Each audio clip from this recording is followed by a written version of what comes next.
In today's episode of the Pathfinder Presents podcast, I got a very interesting guest here with me today. I'm with Alan Way, and he's heading over from the folks over at Aventus. And today we want to be learning what it's all about on how they basically onboard enterprises to the Web3. So, Alan, welcome to the show. Thanks for having me, Lucas. Good to be able to chat to you about it. Of course, yeah. So maybe give me a quick insight. What is Aventus all about in your own words? Yeah, so Aventus is really about onboarding enterprises to Web3. So we see blockchain as the sort of base building block to the infrastructure, tokenization as one of the sort of key products. And then obviously this flows over from a user experience perspective into metaverse and these sort of terms that people have heard.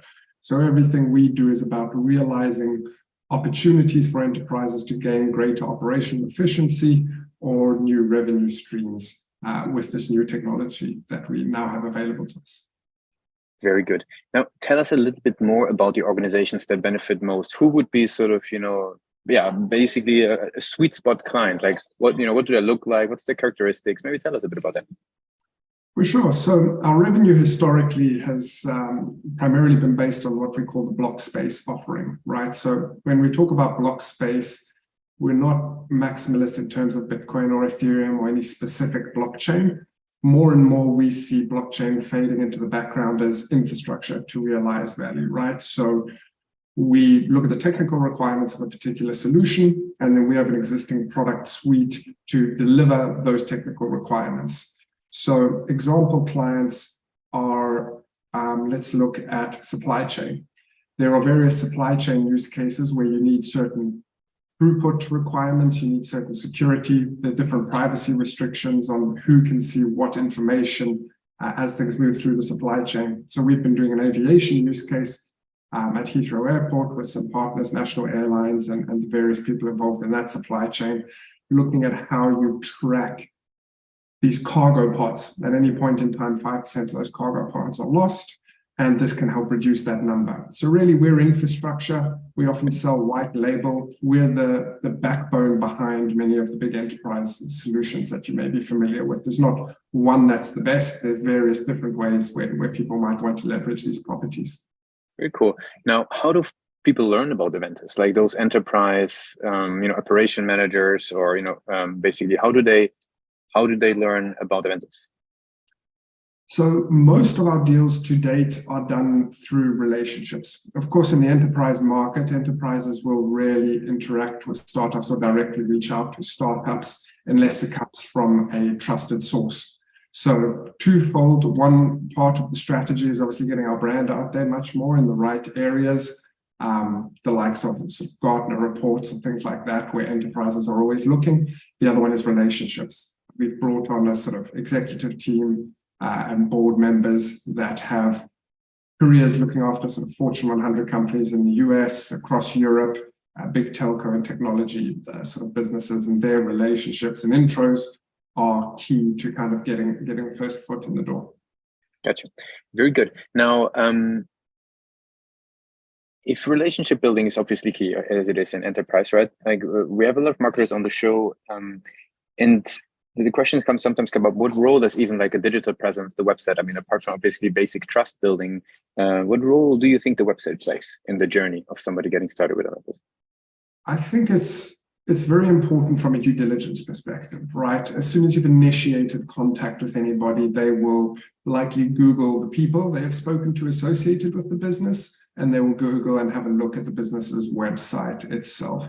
So making sure that you have relevant information, it looks like a sort of grown-up business. These kind of elements are key, primarily from due diligence. And then, of course, as it moves through the enterprise, oftentimes you start talking to a decision maker. They'll then refer you within the department for the people who are actually going to get the work done, and you kind of start that relationship building again. So it's a useful form of material for people to get up to speed on the business quickly. Very good. Now, let's switch gears a little bit, right? We talked about what you guys are doing. We talked about the growth. We talked about the channels. Now, I'm curious to actually learn a little bit about yourself, right? As a leader in the company. considering that, the space is moving fast, right? Web3 is moving fast, a lot of people catching up. Like, where do you personally go to educate yourself in that space? What's your go-to resources, go-to places that maybe is a little bit not as obvious to people yet? Yeah, so there's probably a few buckets on staying educated. I really like looking at sort of global markets in the site, because the kind of market outlook is often relevant to what enterprises will see. The first thing everybody sees is the headlines around FTX collapse or whatever the kind of recent negative news has been, right? So the Blockworks sort of mailing list and their website I find to be very useful to stay on top of markets. Then there are various sort of more specific resources. A lot of the consultants have been putting out good information this year, BCG, Gartner, a lot of those kind of organizations. But then also VC reports are often quite interesting to see what's evolving in the space, especially because it's moving so quickly. I read a few good reports from Galaxy Digital and a few others. And then really it's staying in touch. It's talking to people who are involved in the industry, right? Going out, having drinks with other people who are in the industry, talking shop a bit and understanding what's on everybody's mind. That's probably the top source, getting surrounded by people who are also in the industry and sharing experiences, information, all of that kind of stuff. Yeah, very good. So now I would love to jump into our rapid fire questions, right? To just get to know you and your journey a little bit better. Right. So could you give us a quick insight first? What was the last book that you read or the last podcast you listened to personally? Yeah, so the last book that I read, I reread a book I've read many times. It's How to Make Friends and Influence People.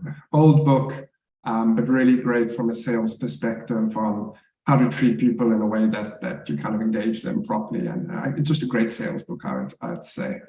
In terms of most recent podcasts, I don't often have an hour's time to kind of listen to anything at length, but every day on TikTok, I'll come across various different sort of snippets or highlights. Most recently, I watched about 20 minutes on Joe Rogan talking to somebody about longevity and looking in Silicon Valley at how people are optimizing for living longer, being healthier, optimizing brain performance kind of thing.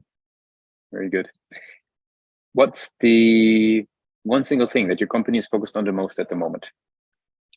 Right now, we are the most focused on building out our sort of funnel, our top-end funnel of enterprises. We are looking to do deals with aggregators, so technology companies who have various enterprise clients and sell white label via them. So there are about 3 or 4 conversations that we're really focused on getting them nailed down and deals done. If there would be one single thing that you could fix for your role as a tech leader or founder or business driver, what's the one single thing that you would change for your role today? For my role as in terms of what my responsibilities are, or just like if you would have a magic wand, like what's the one, if there's no technical boundaries, what's the one single thing you would fix for your role? Yeah. I would say better access to perfect information. Right? There's so much misleading information and so much fake news, all of this. If you could get access to better, perfect information, obviously public information, nothing that's private or confidential, but if you could genuinely get access to sort of perfect information without all of the noise, that would be ideal for anybody, I think, who's innovating. Very cool. And for the very last question, if you would be this would be your first day at Aventus, what's the one single thing that you would give yourself as an advice? Don't take anything too seriously. Sometimes you can work really hard, you can get focused down a rabbit hole. You're doing so many things, trying so hard, and there's so much rejection on the way to success. Don't take any of it too seriously, just keep going. I think it's a very good advice. Any good coping mechanisms that you could recommend other founders and marketers? Anything you do?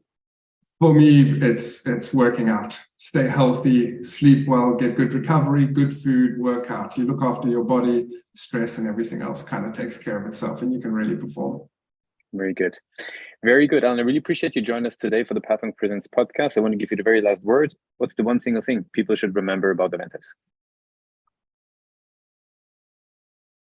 Aventus is on this journey to transform enterprise. Hopefully, we can see a lot more of that in the future. Thanks a lot for being a guest on Pathfund Presents.